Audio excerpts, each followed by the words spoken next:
it to full speed. Make it full speed. Okay, yeah. 1 second.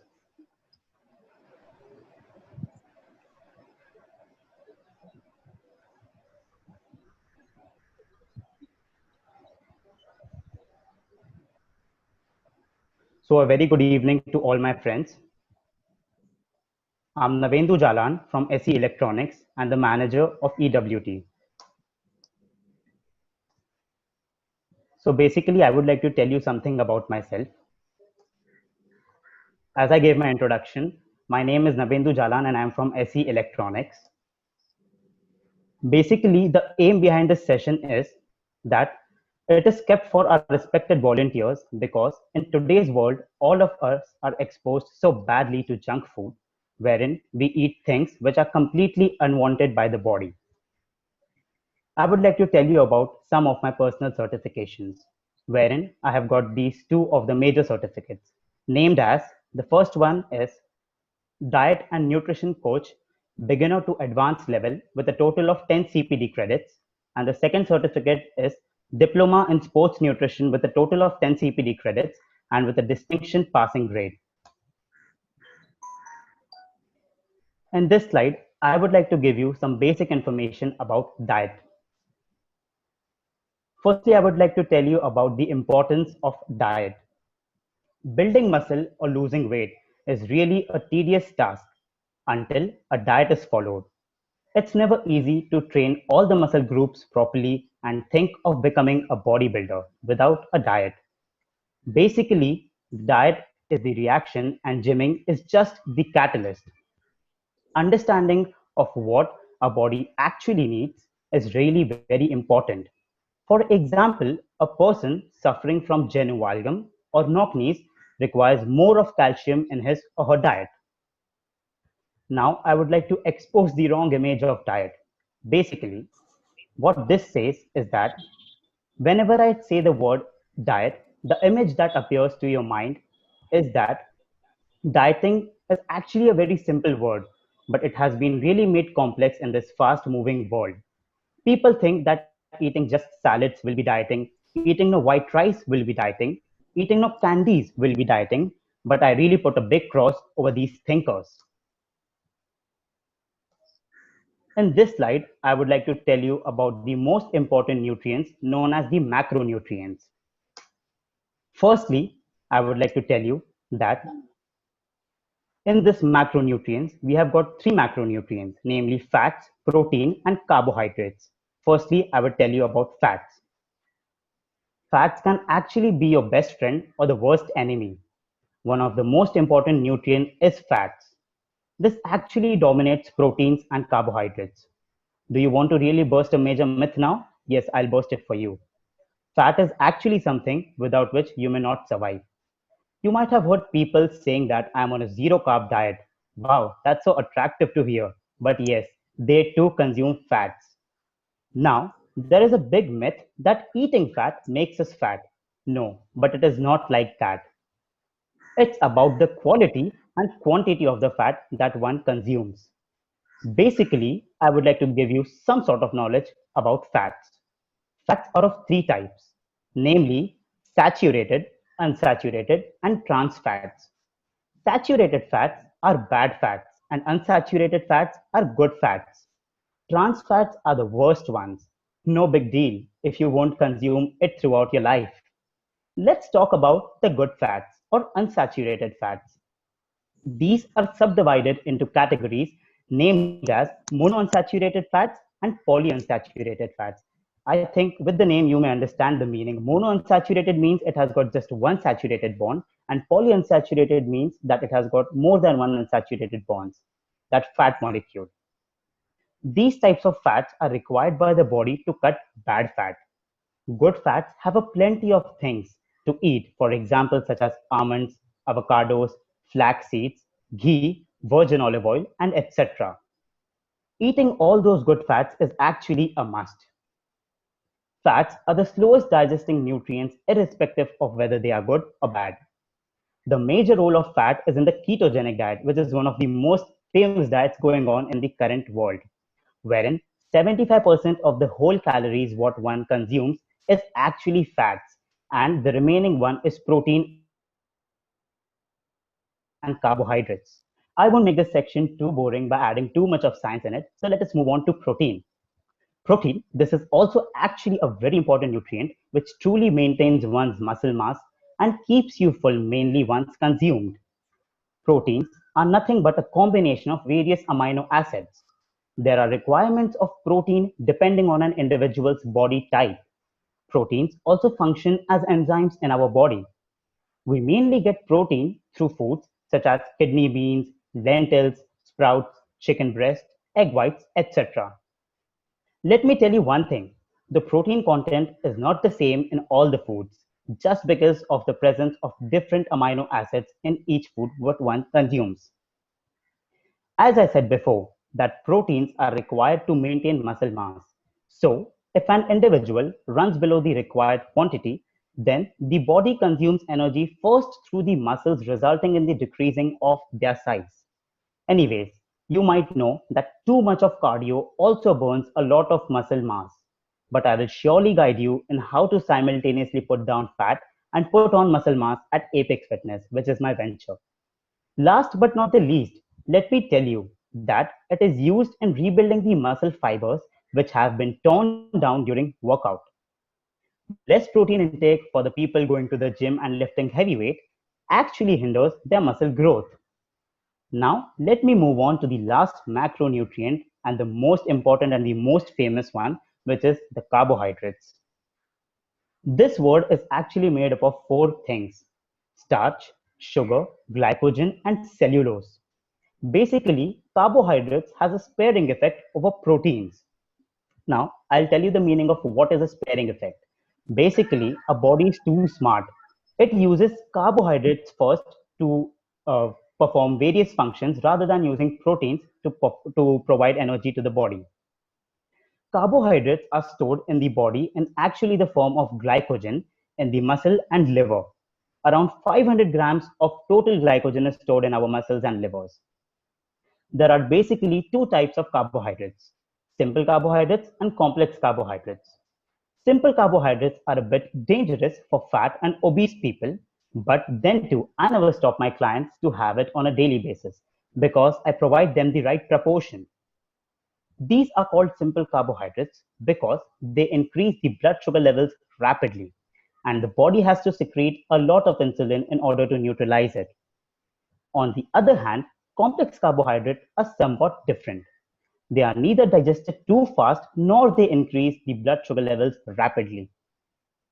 Some of the complex carbohydrates are brown bread, brown rice, chapati, oats, quinoa, etc.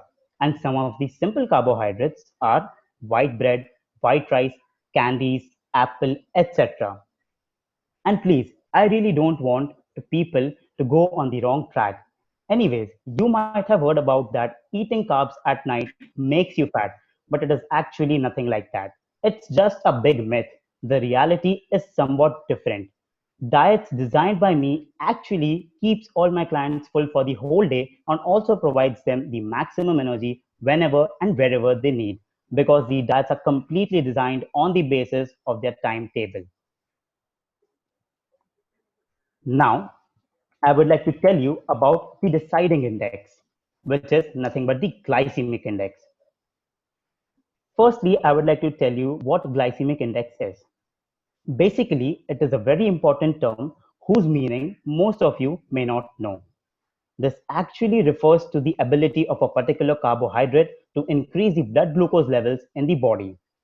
Like when we eat a lot of simple carbohydrates, it results in the increase of blood glucose levels, and at the same time, pancreas have to release a lot of insulin to combat the rise of sugar in the blood. On the other hand, complex carbohydrates have an ability to digest slowly, and hence the pressure on pancreas to release insulin is not that big. Let's So anyways, as I told you about the importance of glycemic index is that if the glycemic index is too high for a carbohydrate, then it is termed as a simple carbohydrate and it may increase the blood glucose levels very rapidly. And if the glycemic index is too low, for example, below 50, then it may not increase the blood glucose levels very rapidly, and it is termed as a complex carbohydrate, and the pancreas do not release insulin in this case too rapidly. Nextly, this slide talks about the ignored domain of almost all the individuals. I think you got it right. Yes, I'm talking about micronutrients. So basically, what are micronutrients? These are the vitamins and minerals which are required by the body in tiny amounts, but are actually very, very important. If ignored, may lead to severe problems and health depressions in the future. Let's first talk about vitamins. Basically, there are in all 6 vitamins named as A, B, C, D, E, K. And vitamins are classified under 2 categories named as water soluble and fat soluble vitamins. Vitamins A, D, E, and K are fat soluble vitamins, whereas B and C are water soluble vitamins. Let me start with vitamin A. Vitamin A helps the growth of new cells and also decreases the probability of heart diseases in an individual. The recommended daily intake of this is 900 mcg in men and 700 mcg in women on a daily basis. The best sources are green and yellow vegetables. Secondly, I would like to talk about vitamin D. This is also a very important vitamin to be consumed. It helps in the growth, development, and maintenance of teeth and bones. The best source is the natural one, which is the sun rays. The best time to expose your body to the sun rays in order to absorb maximum vitamin D is between 7 to 8:30 a.m. Now, I would like to talk about vitamin E. This is the vitamin which helps one combat against diseases such as cancer and promotes a healthy nervous system and also keeps our eyesight very sharp. 4 mg per day in men and 3 mg per day in women is a must. The best sources are almonds and spinach. Last fat soluble vitamin is vitamin K. This is a vitamin needed to grow and repair bones and also promote the blood clotting in our bodies. 1200 mcg per day in men and 90 mcg per day in women is necessary. And it is also found in the foods such as spinach, broccoli, and cauliflower. Let us now move on to water soluble vitamins, which is vitamin B and vitamin C. Firstly, I would like to talk about vitamin B. It is made up of 8 different types of vitamins in the subcategory of B. It helps to break the carbohydrates into glucose and also to break the proteins and fats into amino acids and triglycerides. It is found in dark green vegetables and grains and also in non-vegetarian foods such as meat. Last vitamin is vitamin C. It acts as an antioxidant in the body and also produces the anti-stress hormones. 90 mg per day in men and 75 mg per day in women is a must. It is found in citrus fruits and also green peppers. Let us now talk about some minerals, namely zinc, potassium, and calcium. These are one of the 3 main minerals which one needs on a daily basis. I would like to start with zinc. Zinc is found in all the cells throughout the body and helps the immune system to work properly. It helps in the senses of smell and taste. It has got no storage in the body, so it has to be consumed on a daily basis. The best sources for zinc are peas, nuts, and onion. 11 mg per day and 9 mg per day, like for example, 11 mg per day for men and 9 mg per day for women is a must. It may become toxic in long term if it is consumed too much on a daily basis. Now, I would like to talk about potassium. It is an electrolyte which is necessary for muscle contraction and nerve impulses. It helps in breaking down carbohydrates. Too less of potassium leads to cramps. Best sources are potatoes, spinach, and sweet potatoes. You lose a lot of sweat through it. 4700 mg per day for men and women is required. Now, I would like to talk about calcium. It is also known as a macro mineral because it is very important for one's body. It supports muscle functions and nerve impulses and also helps in releasing hormones. Also, it is stored in our bones and teeth. 1000 mg per day for men and women is required. You get calcium from sources such as whey protein, yogurt, cottage cheese, etc. This slide talks about the supplements. So, as the name suggests, I would like to tell you what actually supplements are. These are just the supplements and not something on which an individual can completely depend. There are various supplements which are present in the market, right from very cheap prices to an outstanding expensive ones. These supplements are used to catalyze the muscle growth, weight gain, fulfill energy requirements, and etc. Now, let me give you a deep information about some of the major supplements which are found in the market, namely whey protein, omega fatty acids, creatine, weight gainer, and EAAs. Let me start with whey protein. What actually is whey protein? It is a product derived from milk. Then further processing of adding flavors are carried out and then it is sold in the market. Basically, the process of cheese making is usually used to make whey protein. Namely, now there are three types of whey proteins: whey concentrate, whey isolate, and whey hydrolyze. I would like to tell about them in detail one by one. Let me start with whey concentrate. Whey concentrate is the cheapest protein in the market under different brands because it actually contains 70 to 80% of actual protein and the rest is carbohydrates and fats mixed in the box. The second category is whey isolate. Actually, it is a bit expensive but does not have fat and lactose. It is best for the people who are lactose intolerant and it is best used while people are shredding or cutting. For example, when bodybuilders shred or cut, or when they have to decrease their body fat percentage, it is used by them, but it is not compulsory to use because it is a bit expensive. Now let me move on to whey hydrolyze. This is the protein which actually has 100% of just pure protein in the packet or the box.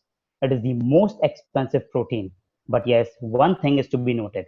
To some extent, it is useless to buy it because the results aren't different from those as compared to above two. Like for example, the whey concentrate and whey isolate.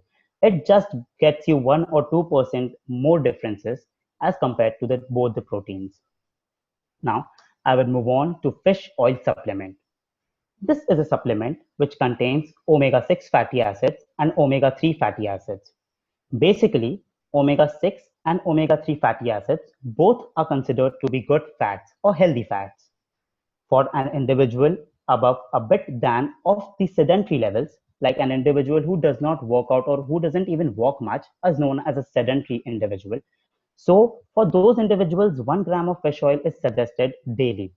But a person who is a bodybuilder or lifts heavy weights or works out a lot, then for those individuals, they are supposed to consume about 6 grams of fish oil on a daily basis. A very famous supplement now is creatine. Creatine could be better understood with the help of an example. For example, I would like to use an anaerobic energy system named as phosphocreatine system or a phosphagen system. Basically, when an individual lifts weights and contracts and relaxes muscles, at that point of contraction, some energy is released. And the released energy comes out when an ATP molecule breaks down to an ADP molecule. The full form of ATP is adenosine triphosphate molecule and ADP is adenosine diphosphate molecule. So basically, as the name suggests, from ATP to ADP conversion, one phosphate molecule has been removed. So this free phosphate molecule, when it has been removed, this combines with the creatine, which is supplemented to your body, which you take with the help of water. This creatine monohydrate fuses with the phosphate, which has been set free. And when both of them are fused, this fusion helps in producing more ATPs. And once more ATPs are produced, it helps you gain more energy during your workouts. Next, I would like to move on to the weight gainers. It is a supplement which has some protein content but maximum of carbohydrate content. This is a bit useless according to me, but yes, it is useful for just those people who are unable to gain weight. One scoop of a weight gainer has about 1000 calories, which is approximately present in 20 and a half chapatis. So finishing 20 and a half chapatis at one sitting is nearly impossible. So as it is not practically possible to consume those many chapatis at just one sitting, whereas consuming one scoop of this weight gainer is quite easy and hardly takes 50 seconds to just dissolve in water and consume it. So at some point of time, it is useful for some people. Last but not the least, I would like to talk about EAAs. The full form of EAA is essential amino acids. So if you remember, I told you that proteins are made up of amino acids. So there are basically two types of amino acids, essential amino acids and non-essential amino acids. So non-essential amino acids are the amino acids which we do not have to give dosage to our body because they are produced inside our bodies with the help of our organs. But essential amino acids are the amino acids which we have to use or we have to give the dosage to the body through our diet because they are not produced inside the body. Now I'll tell you a bit information about essential amino acids. There are a total of 9 essential amino acids. These are a bit expensive as a supplement, but they can be used intra-workout. The name of these amino acids are leucine, isoleucine, valine, methionine, histidine, lysine, phenylalanine, phenylalanine, threonine, and tryptophan. Now, adding some more information, I would like to tell you about the right quantity of this very natural supplement. Do you know what it is? As you can see it in the picture, it's obviously water. So I'll tell you about the importance of water. This is not a nutrient, but without this, an individual cannot survive. I hope you get it. Do you guys know that we must drink water up to a certain quantity? Yes, our body actually requires on an average of 3 to 4 liters of water daily. But for accurate measurements, 50 ml per kg of our body weight is water what we require. Too much of water in the body also leads to deaths.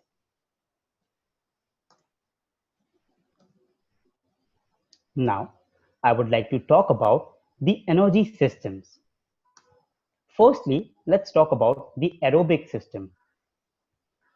Aerobic system provides energy from carbohydrates and fatty acids.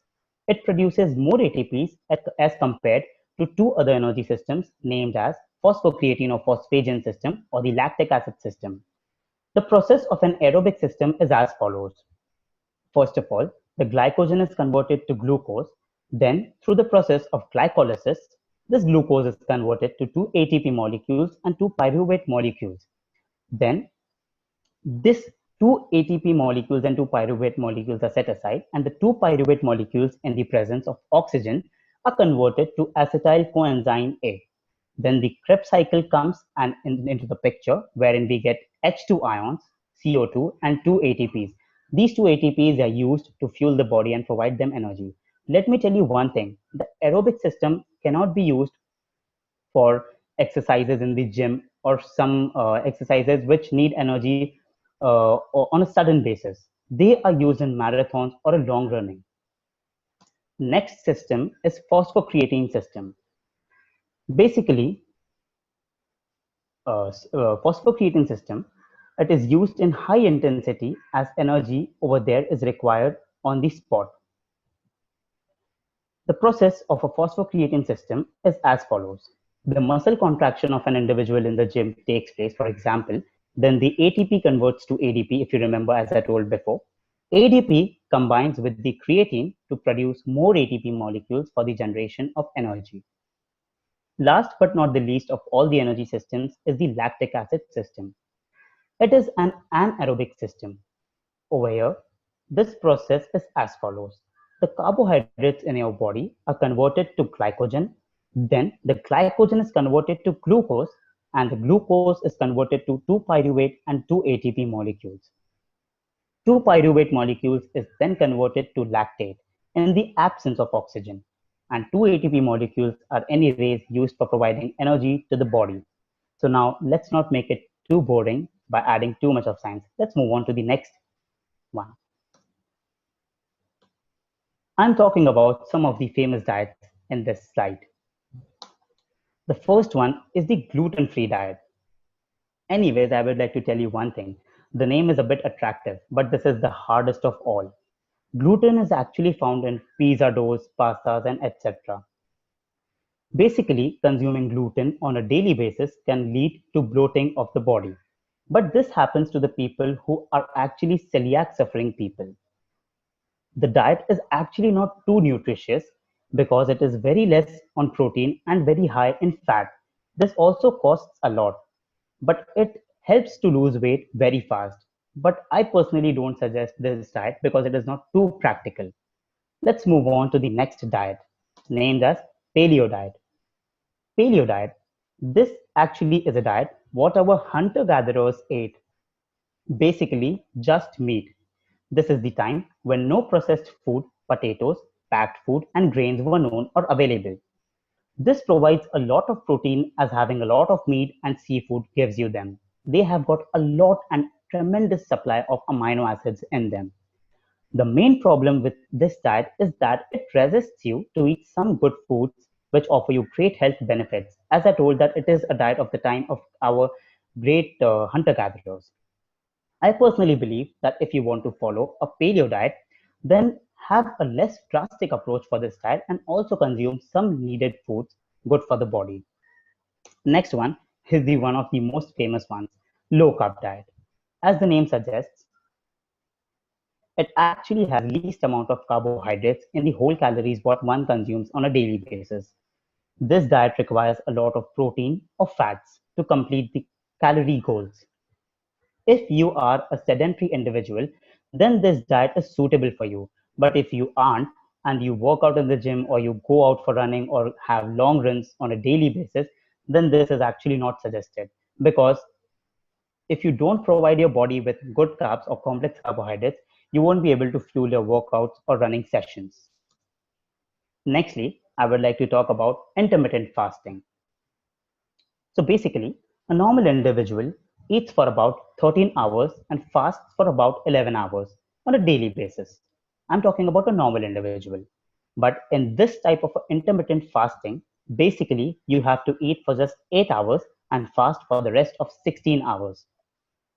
This diet leads to lower insulin levels and high testosterone levels, which is amazing. The main drawback of this diet is that it doesn't bring a significant change in an individual, but it is best for the people who do not have an eating schedule or anyone who has trouble counting calories. The next diet is a vegan diet. So, as the name says, the diet stops an individual to consume dairy products. An individual can build muscle using this diet, but not too easily. You have to replace high protein non vegetarian foods with plant based proteins. And let me tell you one fact that all the non vegetarian items have got approximately all the amino acids which are useful for building muscle or an individual to lead a healthy life. But plant based proteins or vegetarian protein sources do not have complete protein or complete amino acids profiles within them. So anyways, the best way to fulfill it is having a combination of foods for the vegetarian people I'm talking about to make it a complete protein diet.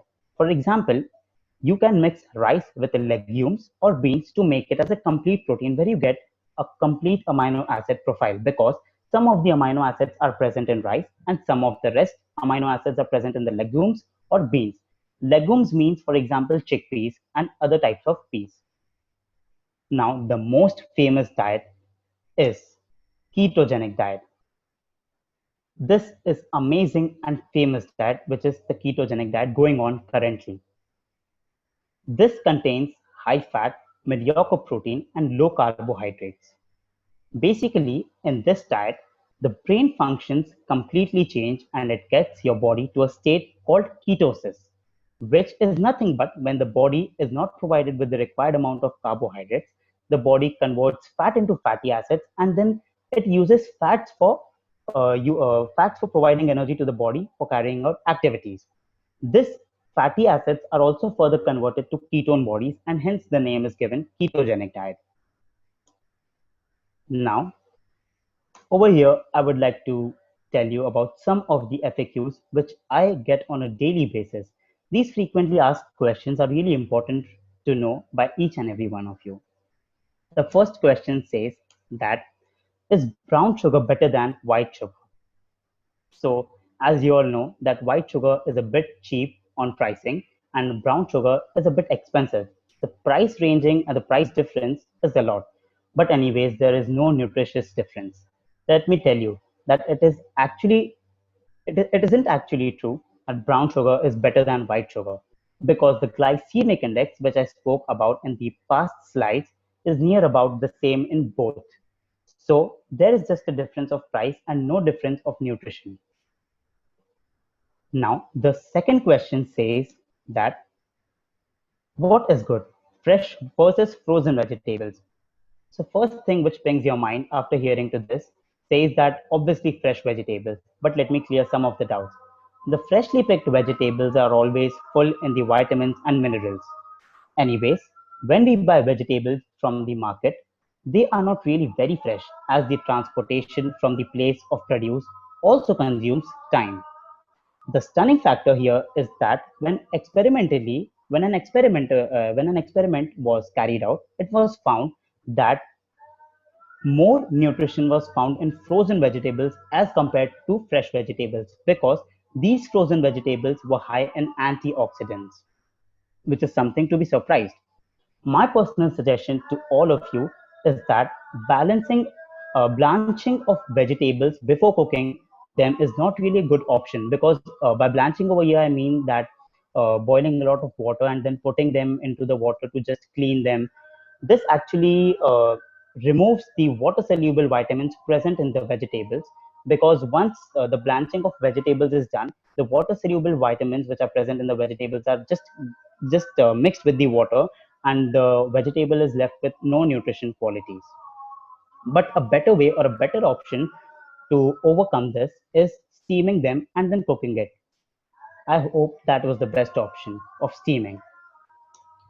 Last but not the least, one of the most famous questions is that should men and women diet differently? The answer becomes no if we choose the basis of some very common questions. But scientifically, it is a yes.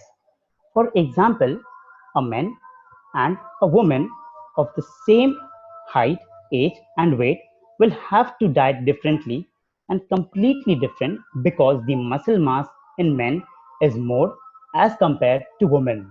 So obviously, men need more protein to preserve their muscle mass. Women need more iron as compared to men because of menstruation. Post-menstrual women need more calcium when compared to men. More amount of fats and carbohydrates are also required by the men as compared to women. So I think it's the time to interact. So if you all have any sort of questions, you could please ask me freely. Actually, that was all from my side. So you could ask questions from your side. Navendu, can you put off your video, put off your screen sharing, and then, if possible, put Yes, on your video yes, so sir. that Yes, sir. everyone can interact. Yes, sir.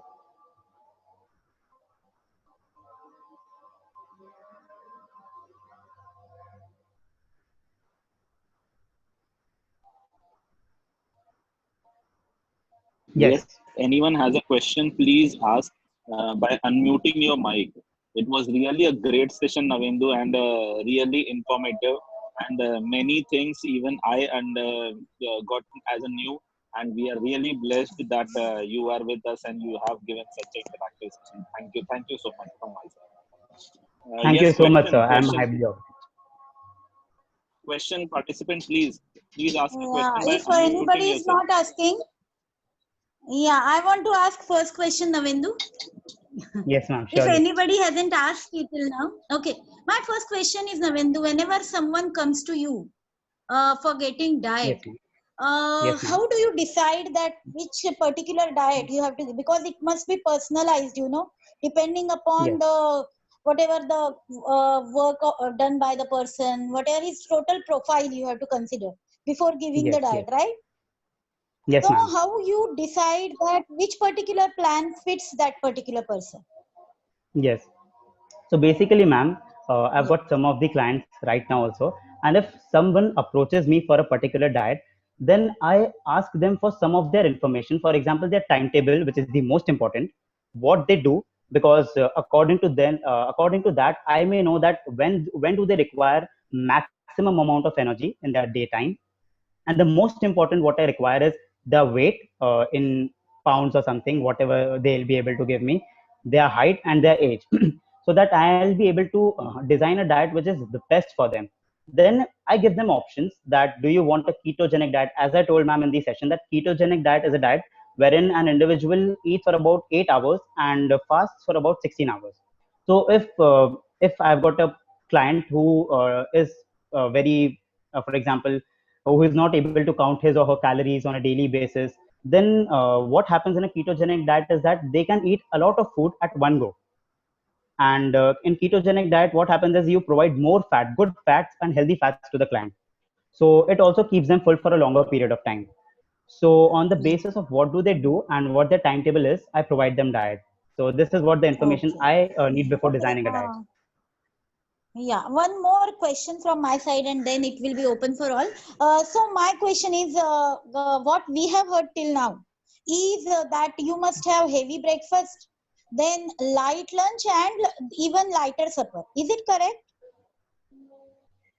Scientifically, if I speak, ma'am, it is not correct, because Yeah, that is what what I people wanted say, to in know. What fact, is yeah, scientifically correct? yeah, what science says is that you must eat food when your body needs it. What do you mean by breakfast? It's break fast. Like you break your fast after a long period of fast.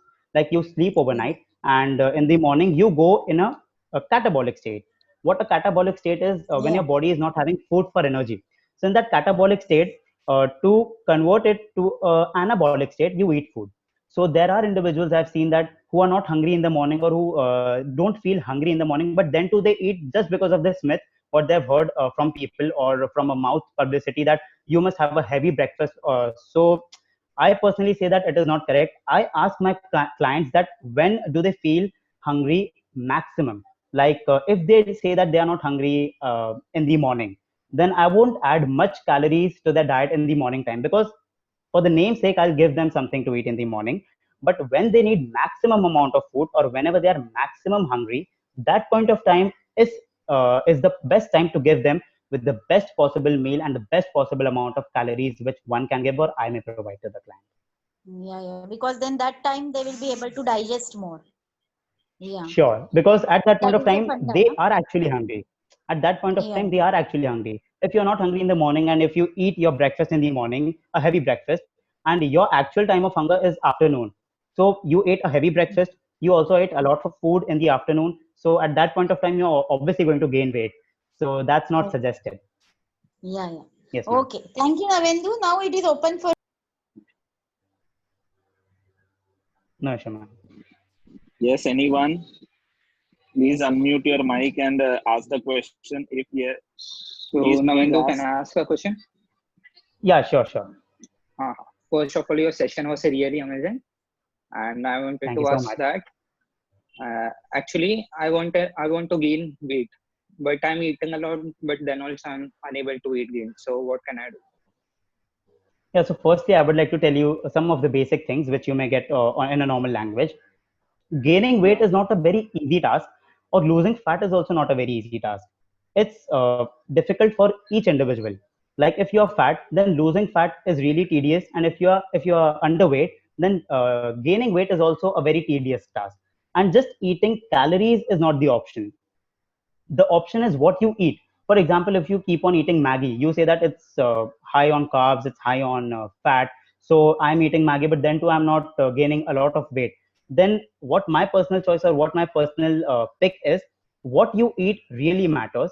So for a person like you, I may suggest that you may consume a bit more of processed food, may add like for a person who wants to cut fat, I suggest one tablespoon of ghee on throughout the day. But for a person like you, I would suggest 2 to 3 tablespoons of ghee throughout the day, then consuming equal amounts of complex carbohydrates and simple carbohydrates. But anyways, if you want to gain weight, you can surely become my client. You are anyways open, the doors are open. yeah. Thank you so much. No issues. Okay. I hope you got the Navendu? right answer. Navendu? Sir मुझे Yes. Weight loss करना है bro, क्या करूं?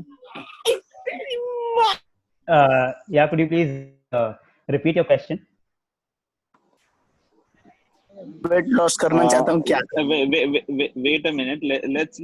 Let's have a professional session. This is a professional session. Right now, don't consider that Navendu is your colleague or a classmate. So please, the session is getting recorded, and please maintain a decorum. Yeah, go on with the question. Navendu, So yeah. firstly, I would congratulate you for this wonderful informative session. Thank Yes, I have one question that my friends most of the times have spoken about, that is dinner after sunset. Okay, can you just tell Yes. me what is the scientific reason whether the dinner should be proper before sunset or after sunset? Yeah, so basically, sir, in this modern world, it is actually not possible to skip your meal after the sunset. But the scientific approach to this is the answer to this is actually this was built by our ancestors, that dinner after sunset is not good for the health. And the main reason behind it is until the sun sets, the digestive enzymes in our stomach are quite active. So if you consume your dinner before sunset, then the food will be digested very easily. But if you consume it after the sunset, then the digestive enzymes become a bit depressant, or they are not too active to digest your food quite properly. So, but in this modern day time, you know that a person working in the office returns back at around 8 or 9 p.m. So it's not possible practically for them. So there are diets and there are best choices to digest your food at night and maintain that caloric intake. So, like obviously the digestive enzymes are also active at night, but a bit less as compared before sunset. But anyways, it won't affect your health as much. Okay. So we will take a last question now. After then we'll get Okay. session. We'll make this session over for the Okay. first slot. So if anyone has a last question, please Yes, go on. yes, sir. Hello, Navendu. Yeah. It was really a great session from your side. Actually, Thank I you. wanted to ask a question. As you were Yeah. saying about gluten-free diet, so do we face some Yeah. issue if we avoid gluten? See, I'll tell you that gluten is actually made up of two of the micro things which are present into it. Like gluten is subdivided into two categories, namely as gliadin and glutenin. These two are the substances which, when combined, produce gluten. And gluten is actually the protein content which is present in carbohydrates. So, personally speaking, on my personal experiences, gluten, like if you do not consume gluten over a long period of time, it won't make such a big difference. But anyways, you can consume gluten after a period of about 2.5 months, because consuming it in that span of time won't get your body a bad effect. You'll have good taste for your tongue, and it won't even create a bad effect. But consuming gluten on a daily basis, as I told, it can make it will surely definitely make you fat, because it's not too good for the body. Okay, thank you, Navendu. No issues. Okay, Navendu, I got one question. Yes, Is sir. it true? Is it true those who eat veggies have more IQ than non-veggies? Sorry, I did not get it. Like those who eat more Uh, veggies. those who eat more veggies have more IQ as compared to non-veggies. Acha, like vegetarian people have got more IQ as compared to non-vegetarian people. This is what the question says. So personally Yeah. speaking, sir, like out of what I have studied totally for those two certifications, so there is nothing like this. Like IQ completely depends upon your genetic, like what your genes are. But secondly, if we talk about diet, non-vegetarian diets are actually not too good for a long run, because anyways you are killing some living organism and you're eating. Like, I'm not talking from the perspective of a pandit or something, but I'm speaking very bitter truth. It is a bitter truth actually, because you may have seen that quite a lot of many sports persons, basically famous, like Virat Kohli, his wife Anushka Sharma, both of them have turned vegetarians from the last 3 to 4 years. And the main reason behind them, they follow some sort of diets. Like Virat Kohli follows a gluten-free diet and his wife follows a low-carb diet. But they don't consume non-veg because it is not at all good for a long run, as you kill you kill a living organism, and you just inherit the flesh of that organism into your body. So anyways, it has got some sort of that organism's blood present into it, and that mixing of that organism's blood with your blood is somewhere dangerous in a long run. So actually, it is nowhere related to IQ, but it is somewhere related to a long goal or a broad spectrum basis. So Okay, thank you so much, Navendu. We can't take more questions because the second slot is waiting for us. no issue. Over to you, Shivani. Over to you, Shivani. Yes, sir. Uh, Firstly, a good evening to respected programming officers and all the audiences. Well, it's my privilege to have been asked to propose a vote of thanks on this wonderful session. I, on behalf of TCT EWT Extension Working Team, would like to thank our speaker, Mr. Navendu Jalan, for making an excellent presentation regarding nutrition and making the seminar interesting and meaningful. And I'm sure everybody will have taken pieces of knowledge and will put it in use in our day-to-day life. I would like to express our profound gratitude to our respected program officers who blessed us with their presence and took their valuable time from their busy schedule. Lastly, I would like to thank all the volunteers, managers and leaders and wonderful students who have turned up in such a great number. And thank you so much for your cooperation. Once again, thank you all for your cordial cooperation. Thank you. Thank you so much, Shivani. It's request to everyone that put on your video so that we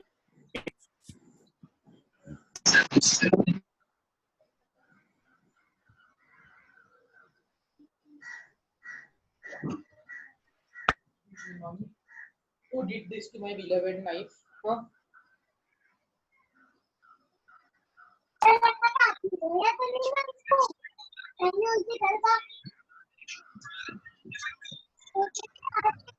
Ma'am.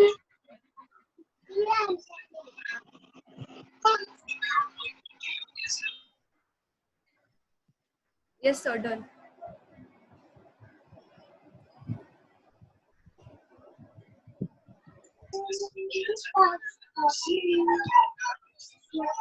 Ma'am, now I am audible.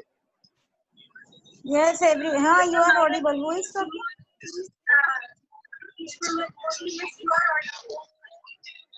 Yeah. Ashwin, sir, you are All not the audible. students, please leave, all of you, please leave the session so that we will start the another session. yes, Navendu, you can start. Yes, sir.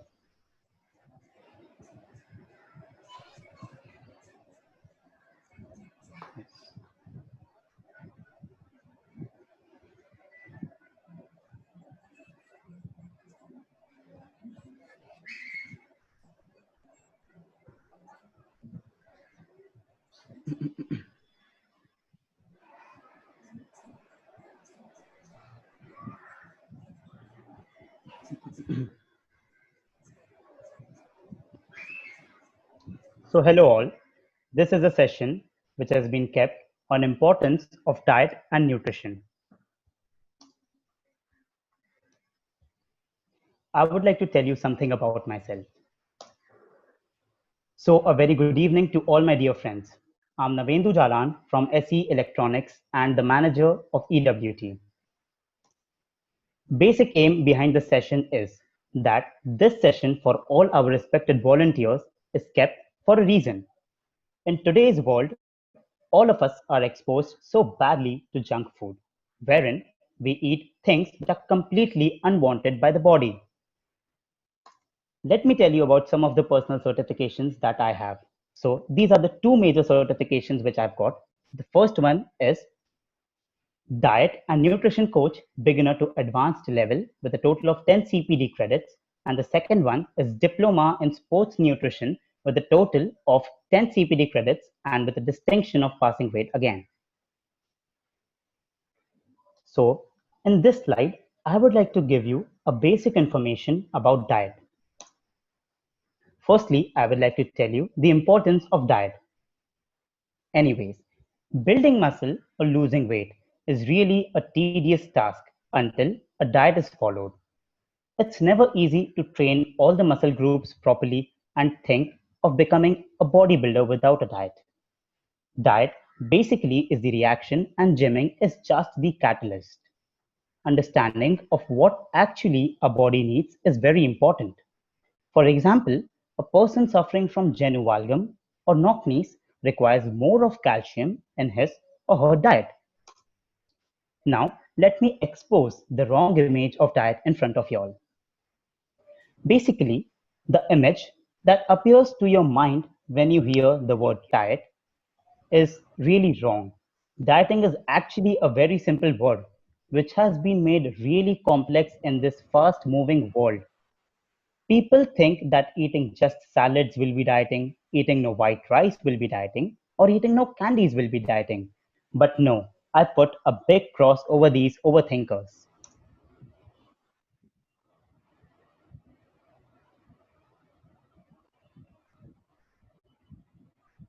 In this slide, I talk about the most important.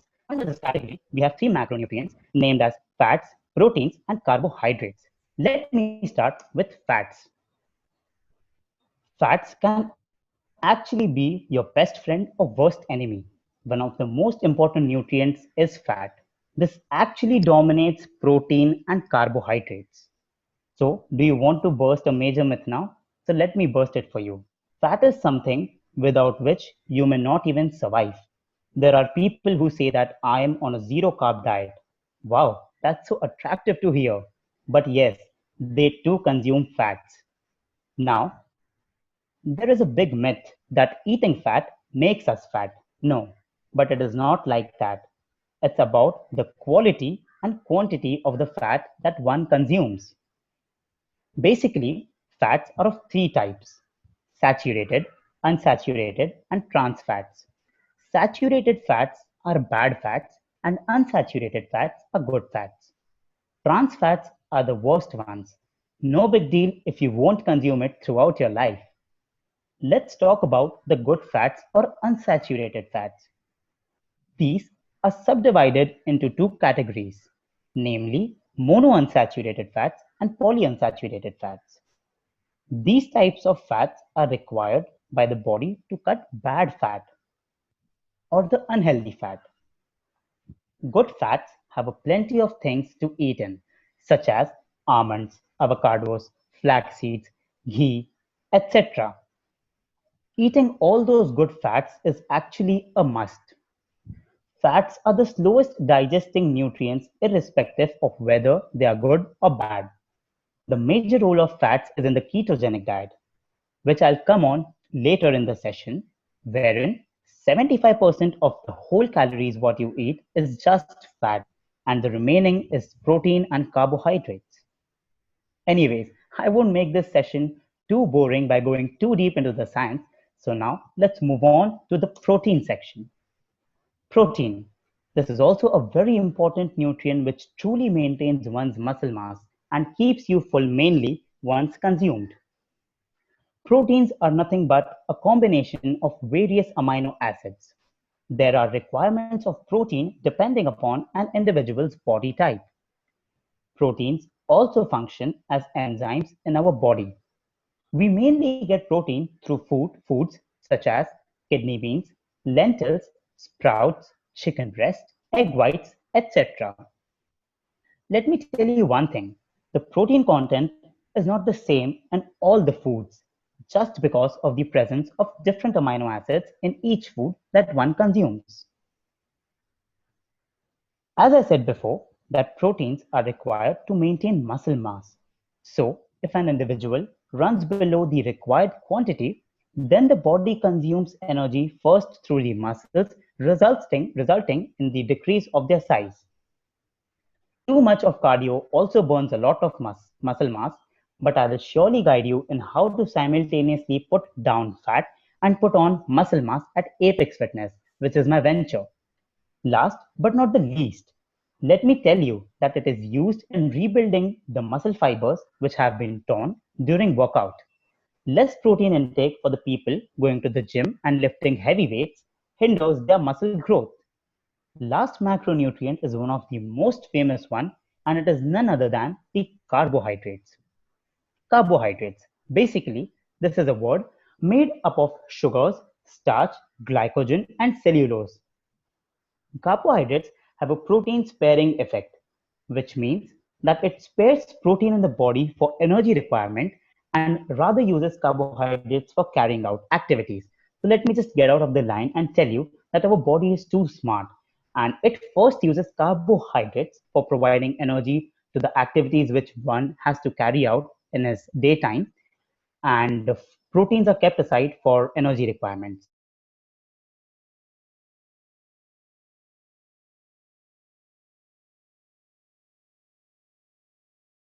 Grams carbohydrates are stored in the body and muscle and liver. For kind information, stored in muscles and livers of a human body.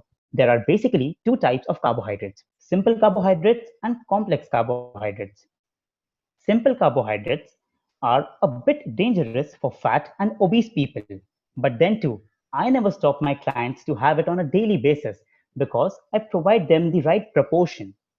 These are called simple carbohydrates because they increase the blood sugar levels rapidly, and the body has to secrete a lot of insulin in order to neutralize it. To be more proper, body means pancreas have to release more insulin in order to neutralize it. And on the other hand, complex carbohydrates are somewhat different. They are neither digested too fast nor they increase the blood glucose levels.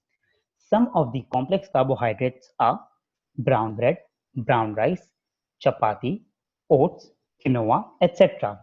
And some of the examples of simple carbs are white bread, white rice, candies, apple, etc. And please, I don't want people to go on the wrong track.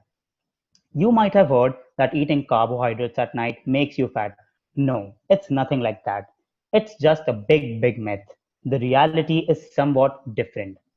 Basically, the diets designed by me actually keeps all my clients full for the whole day and also provides them the maximum energy wherever and whenever they need it, because the diets are completely designed on the basis of their timetable.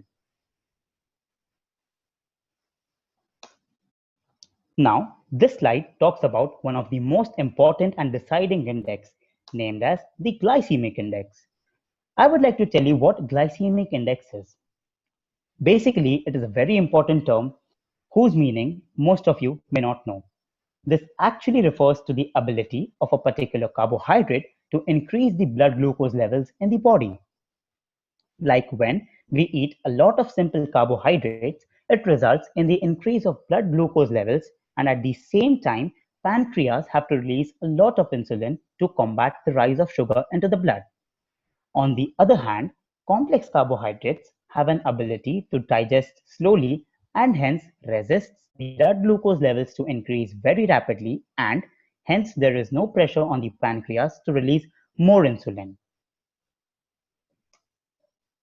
Now, in this slide, I would like to talk about the most ignored domain of almost all the individuals. I suppose you got it right from that picture you see in the slide. Yes, I'm talking about the micronutrients. So basically, what are micronutrients? These are the vitamins and minerals which are required by the body in tiny amounts, but are actually very, very, very important. If ignored, may lead to severe problems and health depressions in the future. Let's first talk about vitamins. Basically, there are 6 vitamins in total, namely vitamin A, B, C, D, E, and K. There are 2 types of vitamins stated as water-soluble and fat-soluble vitamins. Vitamins A, B, E, and K are fat-soluble vitamins, whereas on the other hand, vitamin B and C are water-soluble vitamins. Let me start with the fat-soluble vitamins. The first vitamins on the list is vitamin A. Vitamin A helps the growth of new cells and also decreases the probability of heart diseases in an individual. The recommended daily intake of this is 900 mcg in men and 700 mcg in women on a daily basis. The best sources of vitamin A are green and yellow vegetables. Now, I would like to move to the next fat-soluble vitamin, namely vitamin D. This itself is also a very important vitamin to be consumed. It helps in the growth, development, and maintenance of teeth and bones. The best source is the natural ones. You got that right. Yeah, the best source is the sun rays. The best time to expose your body to the sun's ray in order to absorb maximum vitamin D is between 7 to 8:30 a.m. in the morning. Next vitamin on the list is vitamin E. This is the vitamin which helps one combat against diseases such as cancer, promotes a healthy nervous system, and also keeps our eyesight very sharp. 4 mg per day in men and 3 mg per day in women is to be required. The best sources of vitamin E are almonds and spinach. Last but not the least, fat-soluble vitamin on the list is vitamin K. This is a vitamin needed to grow and repair bones and also promote blood clotting. 1200 mcg per day in men and 90 mcg per day in women is suggested. It is found in the foods such as broccoli, spinach, and cauliflower. Guys, let us now move on to the water-soluble vitamins. Vitamin B. It is actually made up of 8 different types of vitamins in the subcategory. It helps to break the carbohydrates into glucose and also to break the proteins and fats into amino acids and triglycerides. What are these actually constituted of? The vitamin B is mainly found in dark green vegetables, grains, and also non-vegetarian foods such as meat. Last vitamin to speak on is vitamin C. It acts as an antioxidant in the body and also produces the anti-stress hormone. 90 mg per day in men and 75 mg per day in women is suggested for a daily intake. It is basically found in citrus fruits and also green peppers. Let us now move on to the minerals, namely zinc, potassium, and calcium. I would like to brief you about zinc first. Zinc is found in almost all the cells throughout the body and helps the immune system to properly work. It helps in the senses of smell and taste. No storage is there in the body for zinc, so basically you have to consume it on a daily basis. The best sources of zinc are peas, nuts, and onions. 11 mg per day in men and 9 mg per day in women is a required amount. But anyways, I'll have to tell you one precaution. Too much of zinc on a daily basis may be toxic in long term. The next mineral on our list is potassium. It is an electrolyte necessary for muscle contraction and nerve impulses. Helps in breaking down carbohydrates into glucose and cellulose. Too less of potassium leads to cramps in the body. Best sources are sweet potatoes, and spinach. You lose a lot of it through sweat, so that you have to consume it on a daily basis. But anyways, the daily dosage for it for men and women is suggested as 4700 mg. Last mineral on our list is calcium. This is also known as a macro mineral. As the name suggests, macro mineral means that it is actually a very important mineral which is to be dosed to your body on a daily basis. And the main reasons are as follows. Because it is needed to support the muscle function and nerve impulses and also helps in releasing hormones. It is also stored in our bones and teeth. 1000 mg per day for both men and women is suggested. The best sources of calcium is whey protein, yogurt, and cottage cheese. Now, let us move on to the trending thing, which is supplements. So what actually supplements are? Let me tell you. These are just the supplements and nothing and something on which an individual cannot completely depend. There are various supplements which are present in the market right from very cheap prices to an outstanding expensive ones. These supplements are used to catalyze the muscle growth, weight gain, fulfill energy requirements, and etc. Now, please let me give you a deep information about some of the major supplements, which are whey protein, omega fatty acid, creatine, weight gainer, and EAA. I would like to start with whey protein. So what is whey protein? It is a product derived from milk, then further processed of adding flavors are carried out and then it is sold in the market. The process of cheese making is usually used to make whey protein. Basically, there are three types of whey protein available in the market: whey concentrate, whey isolate, and whey hydrolyze. So let me start with a deep info on whey concentrate. Basically, whey concentrate is the cheapest protein in the market under the different brands because it actually contains 70 to 75% protein content and the rest is carbohydrates and fat. The next type of whey protein is the whey isolate. It is actually a bit expensive but does not have fat and lactose into it. Best for the people who are lactose intolerant or who cannot digest lactose. Best used while shredding or cutting by the bodybuilders. Shredding or cutting are two bodybuilding terms which basically bodybuilders do when they want to reduce their body fat percentages. So anyways, using an isolate while shredding is not a compulsion, but it sort of is a status symbol. Nextly, I would like to come to the last category of whey protein, which is nothing but whey hydrolyze. Whey hydrolyze is a protein which actually has just 100% pure protein content in the packet or the box. It is one of the most, not one of the most, actually it is the most expensive protein. But one thing to be noted, that to some extent it is useless to buy it because its price is too much and the results are actually 1 or 2% different to those as compared to the two proteins above, not more than that. So personally speaking, I don't suggest any of my clients to buy whey isolate or whey hydrolyze because all the work which is to be done for your body can be done with the help of a whey concentrate protein. Nextly, I would like to move on to the next supplement named as fish oil.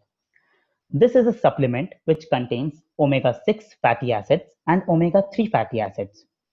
Basically, omega-6 and omega-3 fatty acids both are considered to be good fats or healthy fats.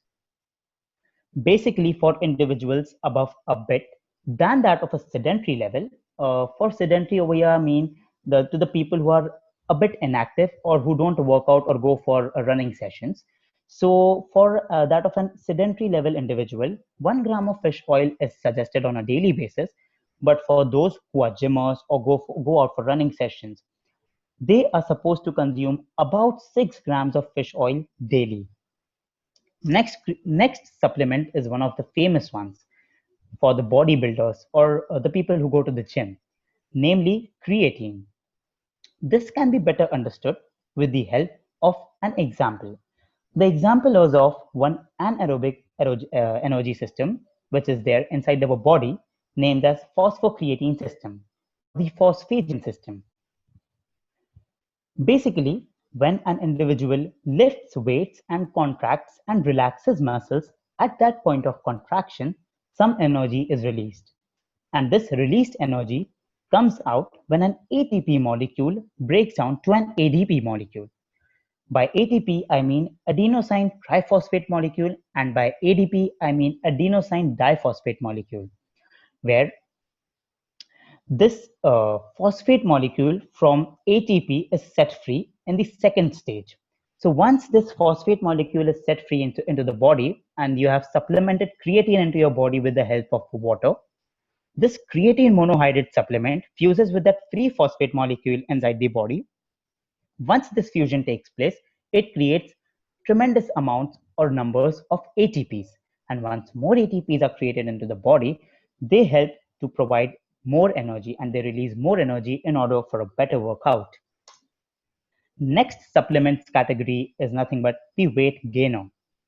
Basically, this is also a supplement which has some protein content but maximum of carbohydrate content. This is a bit useless according to me, but yes, it's useful for just those people who are unable to gain weight. One scoop of a weight gainer has about 1000 calories, which is approximately present in 20 and a half chapatis. So practically finishing 20 and a half chapatis at one sitting is not possible. So for that point, consuming one scoop of weight gainer with high fat milk or water is highly appreciable. But anyways, I don't suggest it to my clients because I've got some different recipes or some natural ways to gain weight, unlike this supplement as a weight gainer.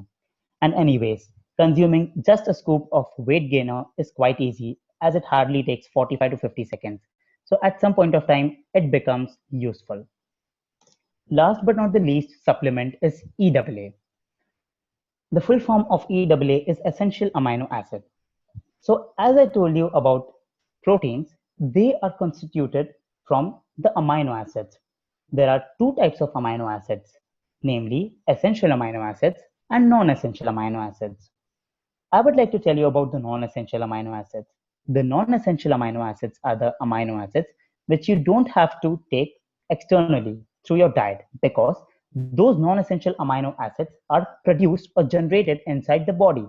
But on the other hand, essential amino acids are to be dosed into our bodies through the diets because they are not produced into the body. So basically, there are a total of 9 essential amino acids. These are a bit expensive when taken into the supplement category, but I would like to give you a bit more information on these amino acids. The name of these 9 amino acids are leucine, isoleucine, valine, methionine, histidine, lysine, phenylalanine, threonine, and tryptophan. Now, in this slide, I would like to talk about the right quantity of this natural supplement. Anyways, you get to know what the supplement is. As I said the word natural, and you can see that in the picture, yes, you guessed it right, it's water. I would like to tell you the importance of water. Do you guys know that we must drink water up to a certain quantity? Yes, our body actually requires on an average of 3 to 4 liters of water daily. But for accurate measurement, it requires 50 ml of per kg of our body weight to fulfill the whole water requirements on a daily basis. Too much of water in the body also leads to deaths.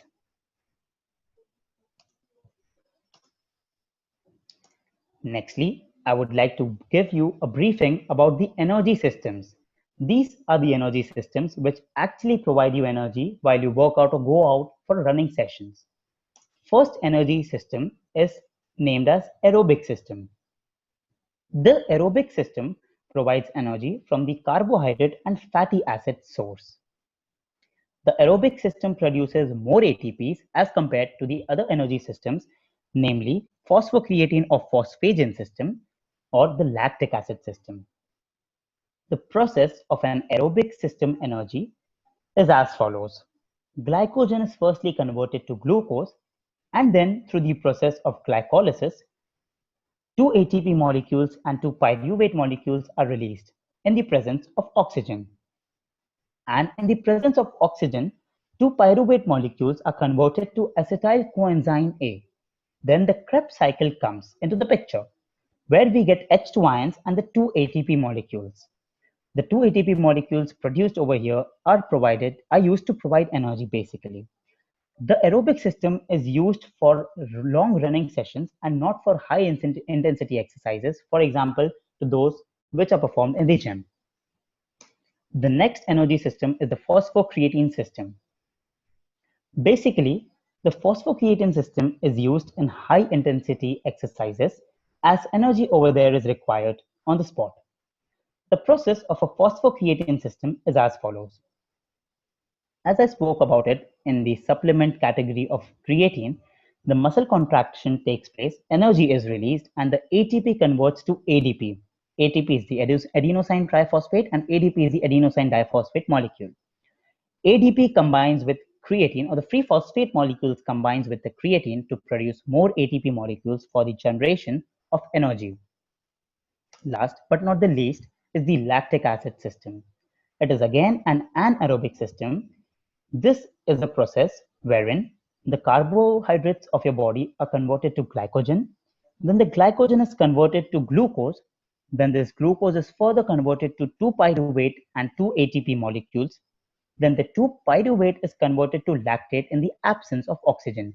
Hence, it is named as an anaerobic energy system. The 2 lactate molecules and the 2 ATP molecules over here, hence the 2 ATP molecules produced are used to provide energy to the body when performing high intensity exercises. Now, I come to a very interesting topics.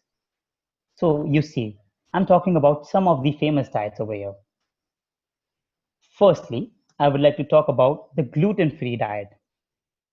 Personally speaking, out of experience, that the gluten-free diet is hardest of all the diets. The gluten is basically found in pizza doughs, pastas, and etc. A lot can lead to bloating. Basically, a lot of gluten in your diet can lead to bloating. But this only happens to the people who suffer from celiac diseases. The diet named as gluten-free diet is not too nutritious because it is very less in protein and high in fat. This is also a very expensive diet because gluten-free products are too expensive in the market. So it is a very expensive diet. But just a one pro of this diet is that it helps to lose weight very fast. The next diet I'm talking about is the paleo diet. This actually is a diet what our hunter-gatherers ate. Basically, meat. This is the time when no processed food, packed food, potatoes, and grains were known or produced. This provides a lot of protein as having a lot of meat and seafood, and they have got a great amount of amino acids content into them. The main problem with this diet is that it resists you to eat some foods which offer great health benefits. I personally believe that if you want to follow a paleo diet, then have a less drastic approach and also consume some needed foods which are good for the body. Next is one of the most famous diets, namely low carb diet. As the name suggests, it actually has least amount of carbohydrates in the total caloric intake of an individual. This diet requires a lot of proteins or fats. If you are an sedentary individual, then this, if you aren't and you go out to the gym or you have long running sessions, then this diet is not at all suggested for you. Because if you won't provide your body with some good carbs or complex carbohydrates, then you won't be able to fuel your body for those proper, good resulting workouts. Nextly, I would like to talk about intermittent fasting. A normal individual eats for about 13 hours and fasts for about 11 hours on a daily basis. This is what a normal individual does. But in this type of fasting, the intermittent fasting, basically you have to eat for just 8 hours and fast for about 16 hours. This diet leads to lower insulin levels and higher testosterone levels, which is amazing. The main drawback of this diet is that it does not bring a significant change in an individual, but it is best for the people who do not have an eating schedule or anyone who has trouble counting calories. Next diet I would like to speak about the vegan diet. As the name suggests,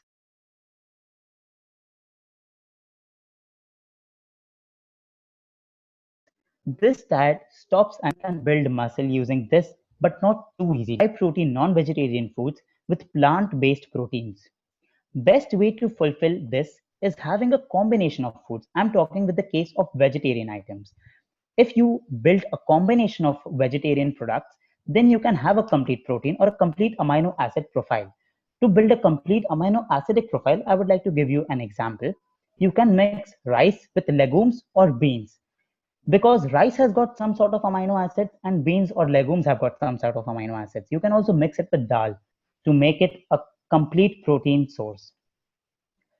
Last but not the least, I would like to talk about one of the most famous and the most trending diet, named the ketogenic diet. This is an amazing and a famous diet currently. This contains high fat, mediocre protein, and low carbohydrates.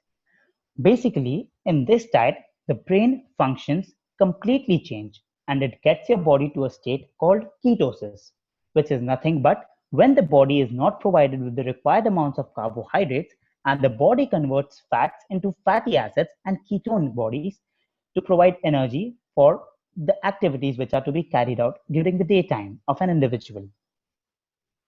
Now, in this slide, I would like to share some of the FAQs which I get on a daily basis. These are some of the frequently asked questions by my clients to me personally.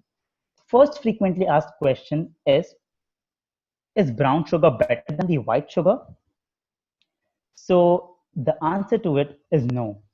It is not better than white sugar, because actually the glycemic index of brown sugar and white sugar is nearly the same, and the price difference of both is too much. So putting in more money to buy brown sugar and having the same glycemic index content is actually not fruitful or suggested. So actually there is no nutritious difference between brown sugar or white sugar. Both of them are nearly the same, approximately with the same glycemic index. Next asked question is fresh versus frozen vegetables. So what a normal human brain says that obviously the fresh vegetables are really good to consume, but no, there is a change. The freshly picked vegetables are always full in the vitamins and minerals.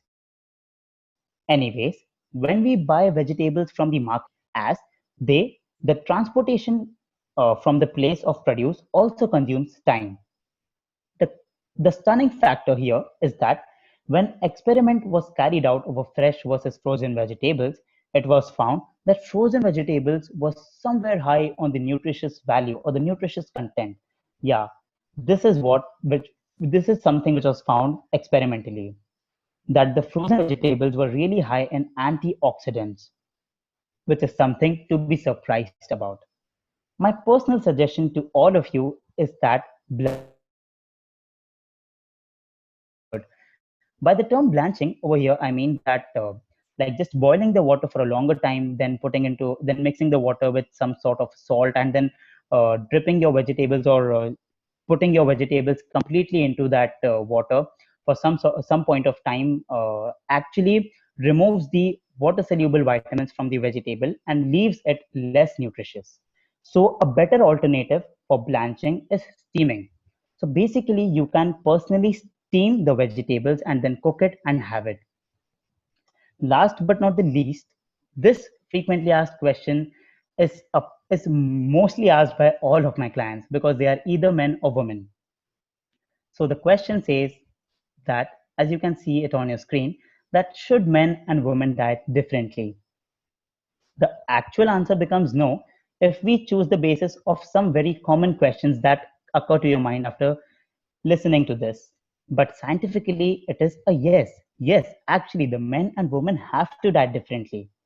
For example, a man and a woman of the same height, age, and weight will have to diet differently, completely different, because the muscle mass in men is much more as compared to the women, because the muscle mass of men is somewhere around 30 to 40% more as compared to a woman. So obviously the men has to put in more carbohydrate, protein, and fat to preserve their muscle mass. Women need more iron as compared to men because of the menstruation. Post-menstrual women need more calcium as compared to men.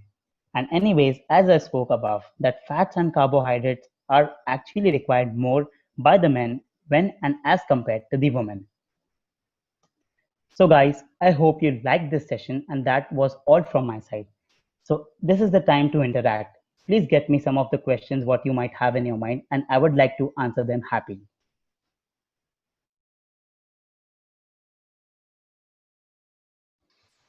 Thank you so much, Navendu. Please turn off your the screen and then get in a video form. Yes. The very first thing, like last session, I asked you one question. Can you just put some light on it? That workout should be done after 7 o'clock. Yes, this is a very valid question. Basically, some of my clients also ask me about this question, but personally speaking, sir, time of workout doesn't matter much, because what actually matters is the pre-workout meal and the post-workout meal. By these terms, I mean that what you consume before going for your workout and what you consume just after your workout. So if you perform your workout in the morning, it's important to convert your catabolic body to an anabolic body by having a great high carbohydrate, a bit mediocre protein, and zero fat pre-workout meal. And after the workout, you're supposed to have a good carbohydrate, which consists good post-workout meal, which consists of good amount of protein for the rebuilding of the tone muscle fibers, good amount of carbohydrate to fill up your glycogen stores of muscles and livers, and some sort of good fat.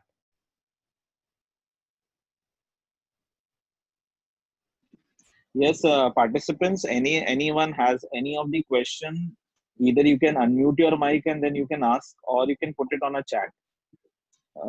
Please, if anyone has any question related to the session, please ask.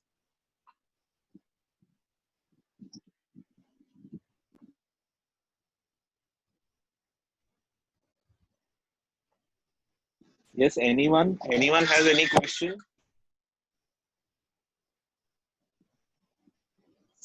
Navendu? Yes, ma'am. Yeah, one question is there.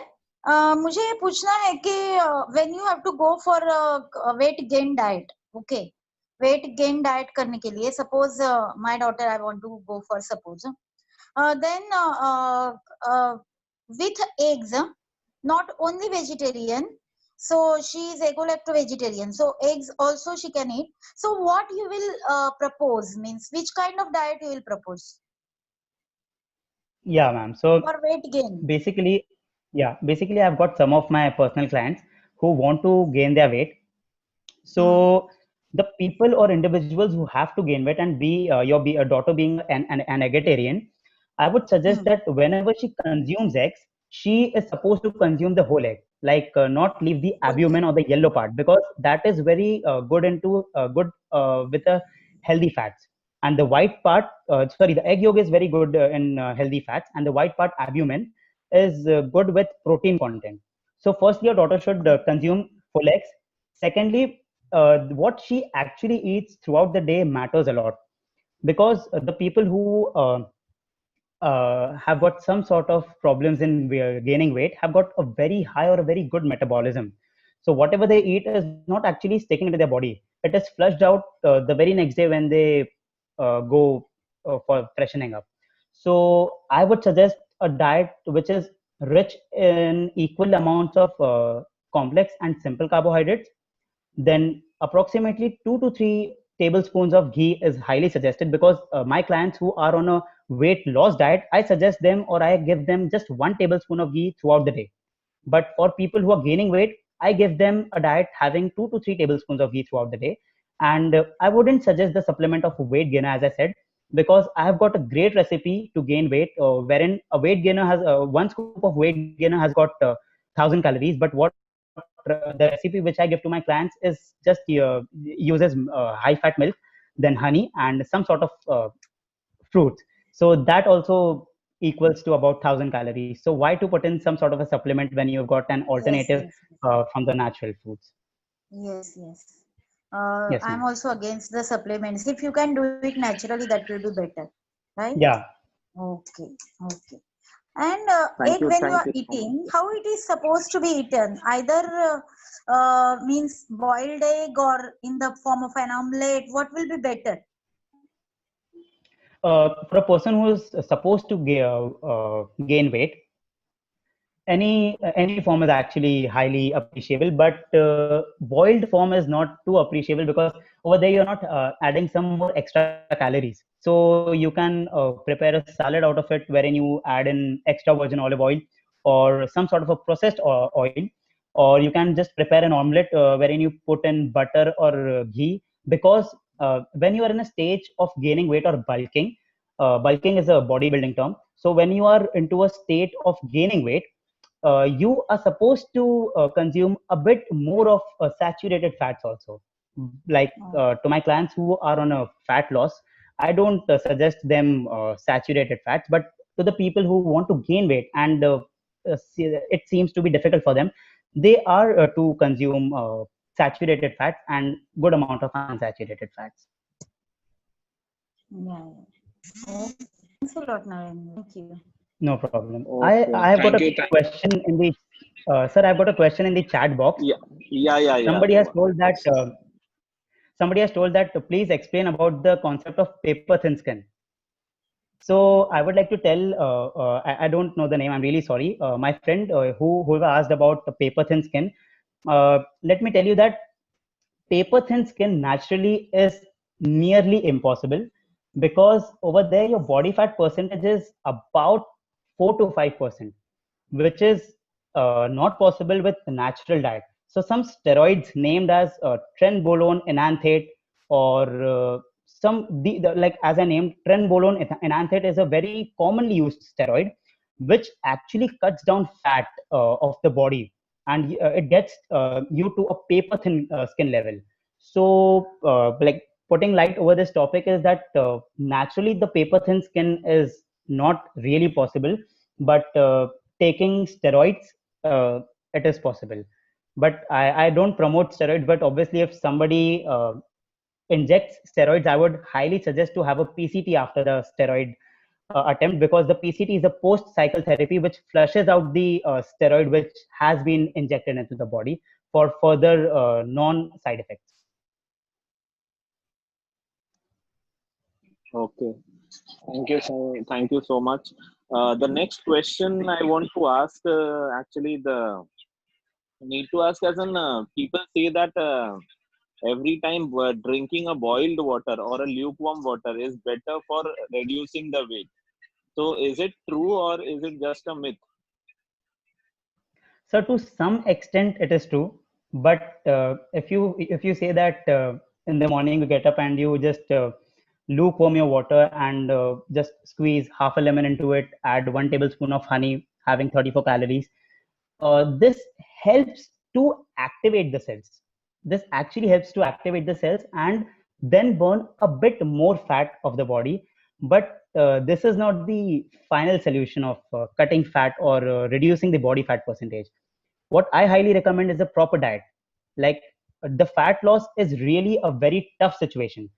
Like I personally speaking, out of my experience, uh, that uh, while cutting or while you're losing the fat of your body, you most of the times you feel that you're empty stomach. So consuming high protein content food, less carbohydrates, and like least fats, full, is actually the most important thing. Okay. There's a next question being asked that one person says that I every time whatever eat that doesn't put as in a weight on me, as in one of the person who is a bit thinner. He every time says that मैं कुछ भी खा लेता हूँ but मैं मोटा नहीं होता. What is the reason Okay. actually? So the basic reason over here is, my friend, you might be eating a lot and at any point of time of the day, but what you are eating is actually not the right thing. For example, if you're eating the junk food, then you eat 10 packets of Maggie daily. Then also you're not going to gain weight, because anyways you've got a very good metabolism, so your body flushes it out. So over here, the main thing which you have to keep in your mind is that you have to consume proper and nutritious food more, like a moderate or a mediocre protein diet, then having a good amount of complex and equal amount of simple carbohydrate in your diet, and lastly, having more of unsaturated fat and saturated fat in your diet. Like having 3 to 4 tablespoons of ghee on a daily basis will actually help you, because after 1 tablespoon of ghee, the saturated fat present in those remaining tablespoons of ghee is actually not needed by the body for a person who needs to cut fat. But you have to gain fat, you have to gain weight. So it is highly advised to you to follow these things, or you can become a client of mine. It will be very helpful to you. Okay. Thank you so much, Navendu. Anyone wants to ask anyone question, please?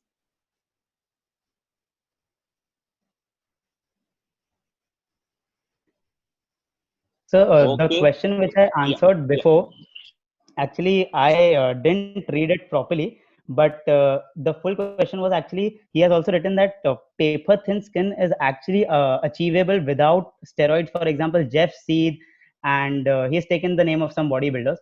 So I would like to name some of the bodybuilders: Jeff Seed, Andre Dev, Sahil Khan, one of my favorite bodybuilders.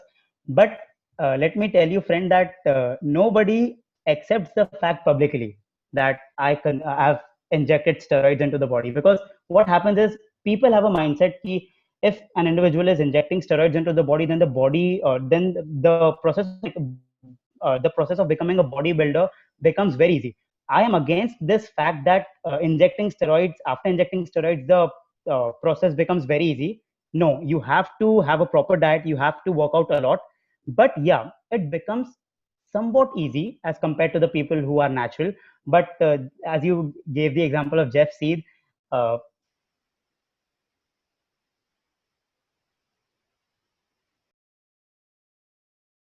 personally speaking, obviously nobody accepts this on a bodybuilders have to take it because they are taking steroids. You cannot have that sort of a physique that you are going and competing on a stage. Normal Mr. Maharashtra levels bodybuilders also, like they are also great bodybuilders. They also consume steroids. So those are international athletes like IFBB Pro and stuff. Okay. Thank you so much. This was a really a great session what we have heard today. And over to you, Shivani. Yes, sir. Firstly, good evening to respected program officers and all the audiences. It's my privilege to have been asked to propose a vote of thanks on this wonderful session. I, on behalf of the TCET EWT Extension Working Team, would like to thank our speaker, Mr. Navendu Jalan, for making an excellent presentation regarding nutrition and making this seminar interesting and meaningful. And I'm sure everybody will have taken a pieces of knowledge and will put it in use in their day-to-day life. I would like to express our profound gratitude to our respected program officers who blessed us with with their presence and took out the valuable time from the busy schedule. Lastly, I would like to thank all the managers, leaders, and the volunteers who have turned up in such a great number. Thank you so much for your cooperation. Once again, I thank all of you for your cordial cooperation. Thank you. Okay. There is a Shivani? disclaimer. There is a disclaimer. Shivani, photograph liya? Photo liya? Yeah. Yeah. No, ma'am, no, ma'am. Shivani will take. Wait a minute. Disclaimer: whatever the content is being given here is completely related to the educational purpose. Here, for this content, nowhere ECTWT is responsible. Thank you so much. I request all the participants that please put on their video so that we can take a screenshot.